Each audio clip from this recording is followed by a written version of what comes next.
So the big question is this: how these entrepreneurs who started from scratch and had no idea how to sell or market their products or services online and then later on made over 6 figures, 7 figures or even 8 figures became best in their niches and found their dream customers to sell.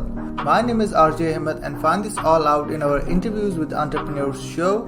I interviewed these entrepreneurs and tried to pick their brain of how they actually did that and how they took their business as well as their life to the next level. This podcast is all about the entrepreneurs who strive so hard to become super awesome in their niches. Welcome to Interviews with Entrepreneurs.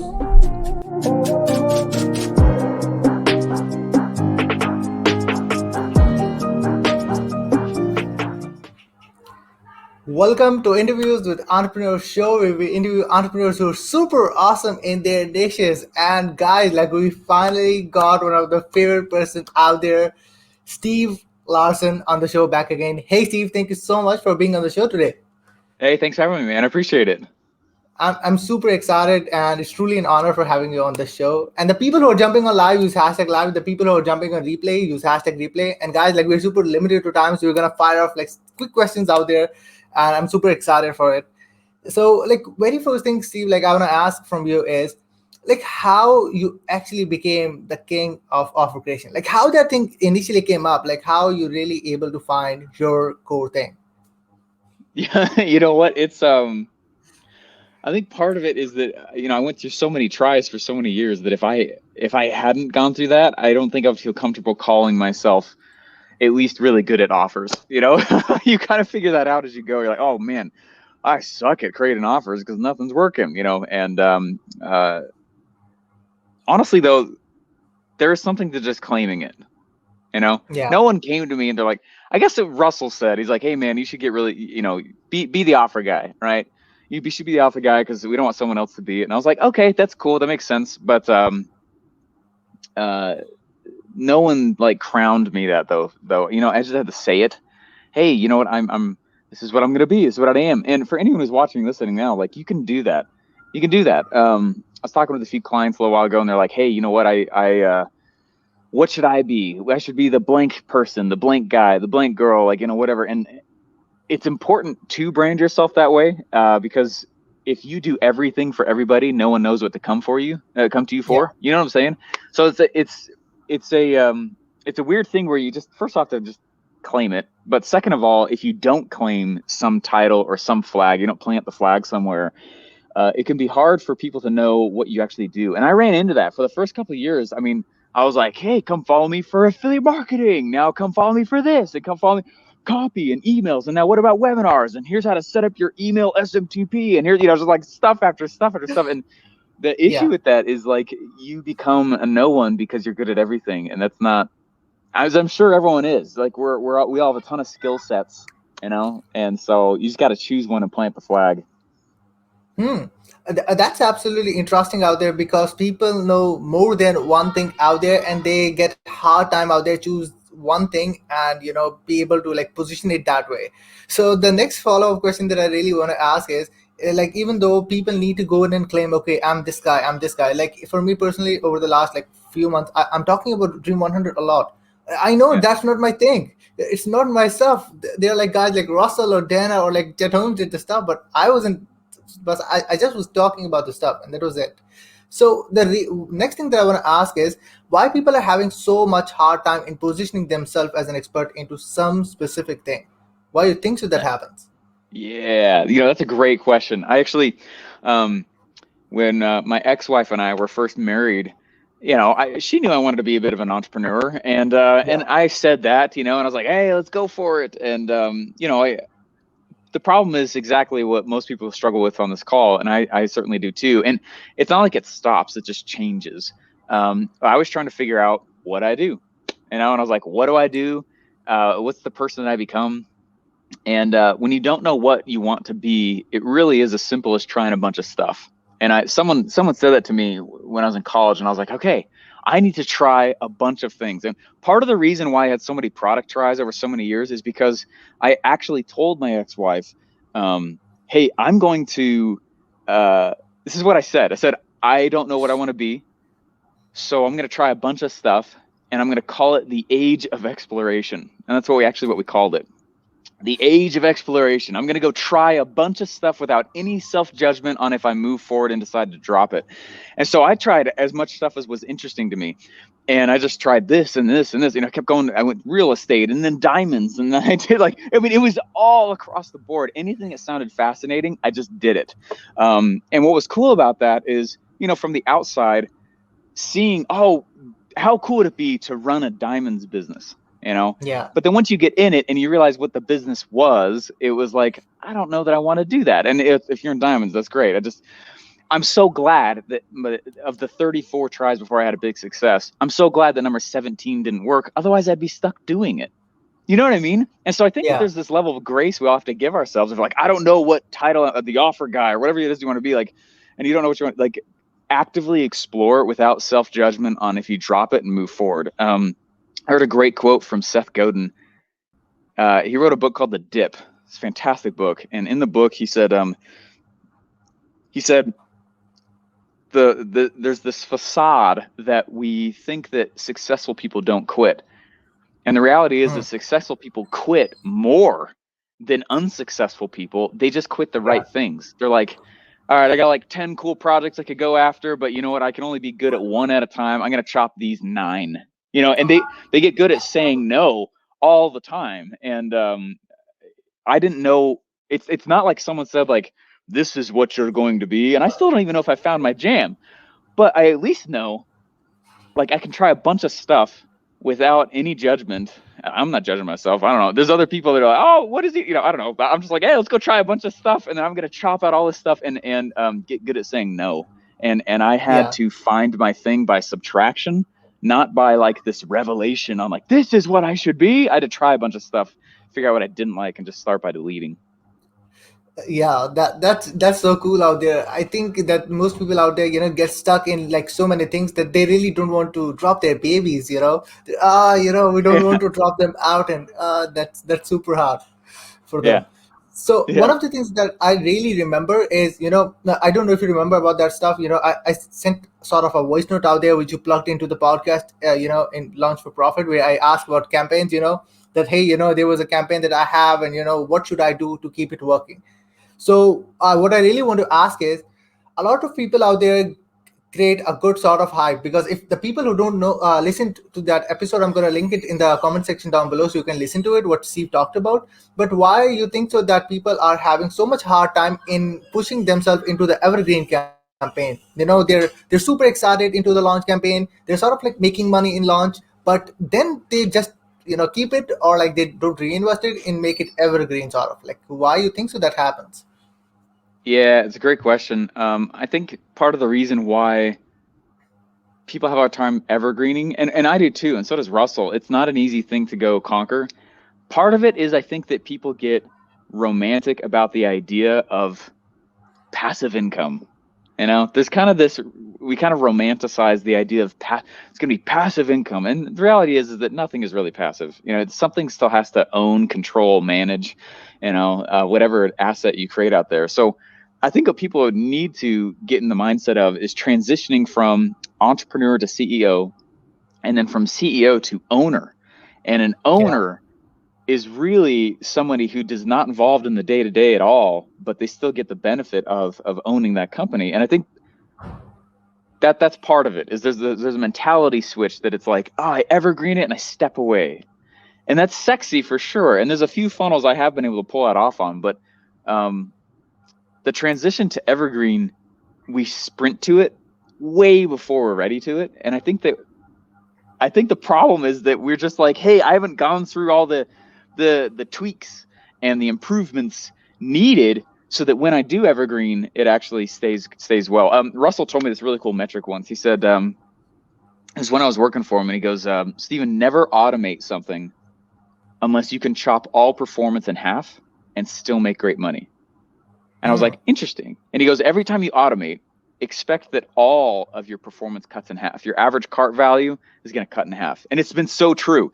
Your cost to acquire is going to double. Your opt-in rates will cut in half. Like, if you can't do that just by the numbers and still make a lot of money, you're not ready to evergreen.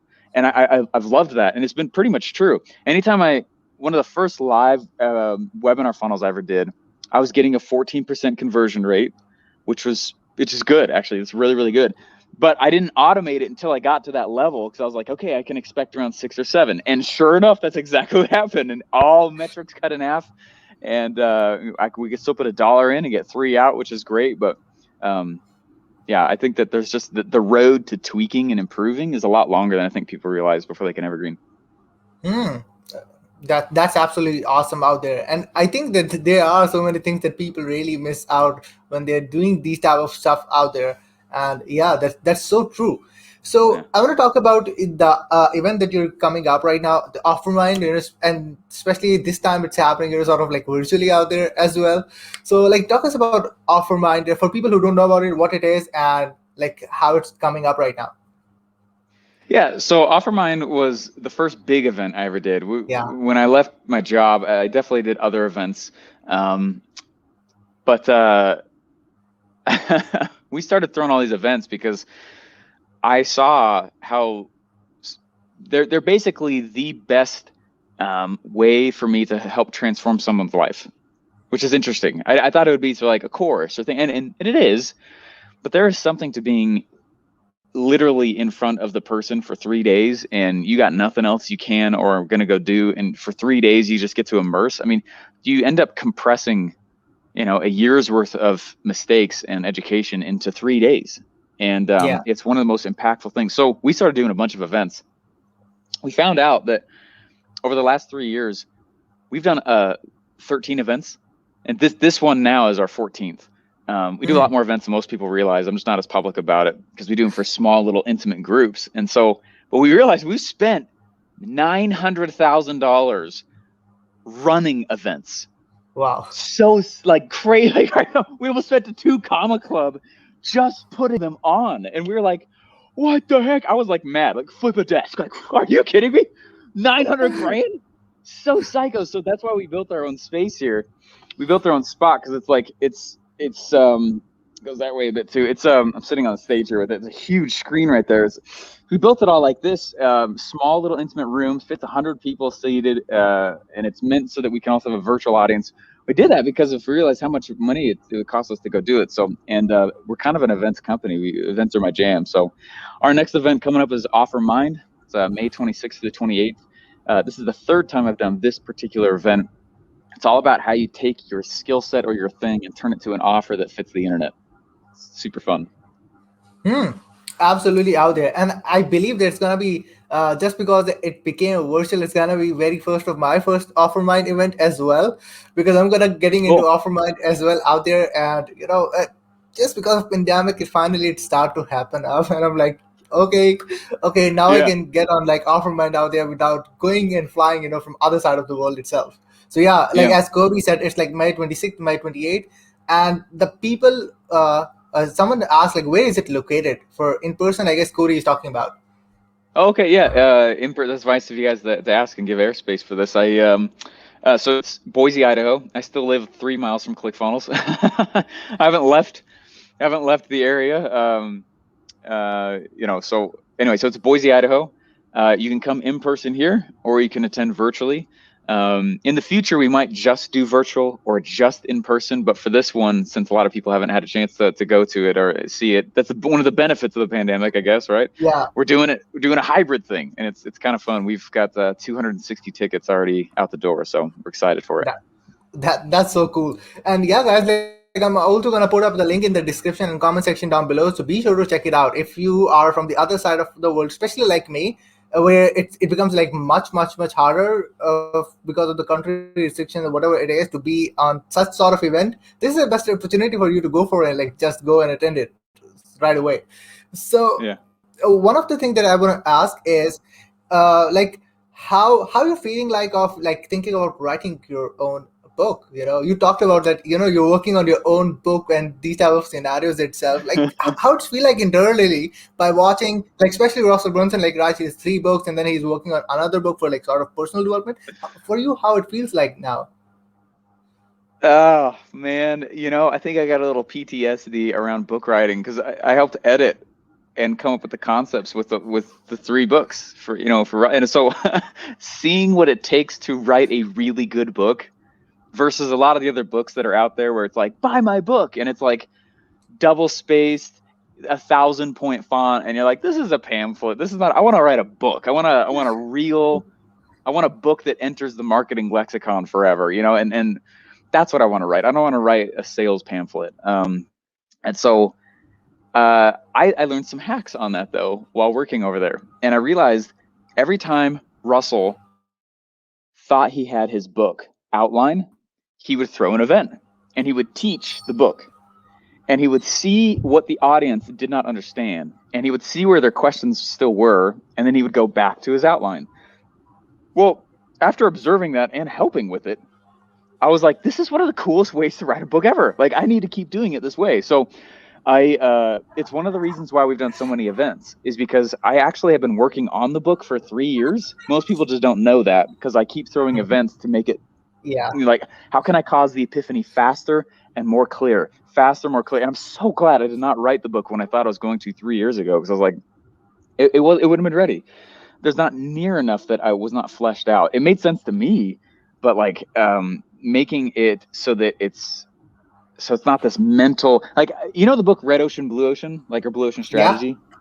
Yep. It's a great book, but like, man, it's by PhDs for PhDs. That book is thick and it is hard to understand, and you're like, oh my gosh, that's a mental hernia just to understand. So I'm like, I don't want to write it like that. I want to write it so it's for the masses. And anyway, yeah, there's so far 5 books planned.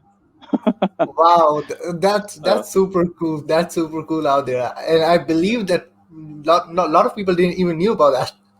no, most people don't, and it's I'm excited for it. It'll be great. It'll be great. But I actually was a head editor in yearbook in high school. I like to write, and most people also don't know that about me. The stuff that I wrote in Russell's book was not with a ghostwriter. I wrote it. I Yeah. like to write, and so this is my art though, and my sport. So I'm like, man, if I write a book, it has got to rock. So that's the reason why I keep tweaking and tweaking. And I was talking with Russell about it probably 6 months ago, and he's like, dude, he's got to start. And I was like, I know. So, but I'm pretty sure I'll become a longtime author here soon. So, and just start writing books. It's nice of you to ask that. Absolutely. That's super awesome. That's absolutely awesome out there. So the very last thing that I really want to ask for you is, after like trying like so many things out there, and after getting success, like spending 2 years, and after getting success, and how like things going on in momentum right now for you, what's really the next thing for you? Like, what is the really next thing that you're focusing on? Sort of like your macro goals, on the macro goal Yeah. side. There are some micro goals comes up. Like, what's your macro goal, and what's the next thing for you on the main end? Well, what I've been trying to do is I'm trying to make the transition from CEO to owner. And, we built 46 products that worked in a row. And, Yeah. and it's because of this formula, and I teach part of it at OfferMind. That's part of what OfferMind is. It's not a hype event. I don't like rah events. Yeah, rah, motivation events. It's my strong opinion that if you can't get yourself motivated, you should do something else anyway. Like, I'm not going to get you motivated. That's not, you can do it. It's like, yeah, anyway. So I'm trying to build the last few products inside of my value ladder. And then I've realized that my skill set of how to acquire customers beyond break even and make a lot of noise with a launch is really valuable in other situations. And so we've started looking at software companies to purchase.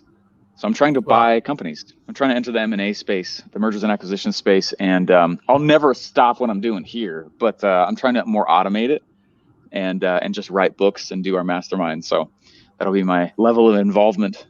I think it'll take another like 3 months, to be honest, before I'm there, but that's where we're going. And then I'm going to make a show out of it. We want to make a show called Business Syndicate. I already have the domain, it rocks.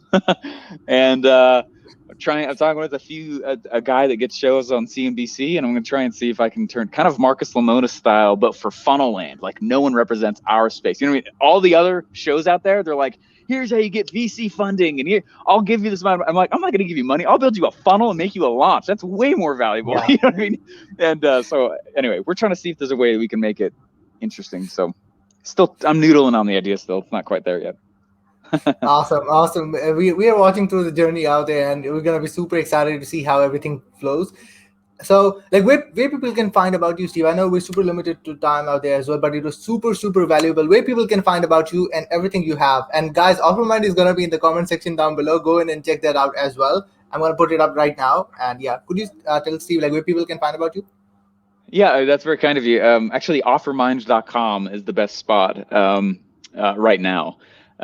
We go through cycles of maintaining just certain numbers of funnels, and honestly, either capitalismswag.com or offermind.com are the best two places to go. And yeah, thank you so much, RJ. I love being on here. This is my second time on. I don't get on shows second times too often, man. I think you're awesome. Man, like that's truly an honor for me to have you on the show. Like literally, again, like it's truly an honor. And again, Steve, thank you so much for being on the show. Again, it's truly an honor for have you on the show. Again, any last thing that you want to say before we round the show up? That's it, guys. I just say to not compare yourself to other entrepreneurs or their timelines. I made that mistake for several years, and it was hard on me. So I was like, and you guys might be Yeah. thinking the same thing. I'm just assuming that. Maybe you're not. But I did, and I was like, I know more about funnels than that guy. Like, how come I'm not successful yet? You know what I'm saying? And I got stuck in this trap for a couple of years of like, and Russell saw it, and it's one of the reasons why I have that little quip is because of him. He saw it and he was like, hey man, like you and I both know you could do what that guy's doing better than he is. Thanks for spending time here at ClickFunnels with me. But also, you should go take this little tiny course. And he handed me a course called The Gap by oh my gosh, I just spaced his name. He's one of the greats. Holy crap, that's really embarrassing. The Gap though is about comparison.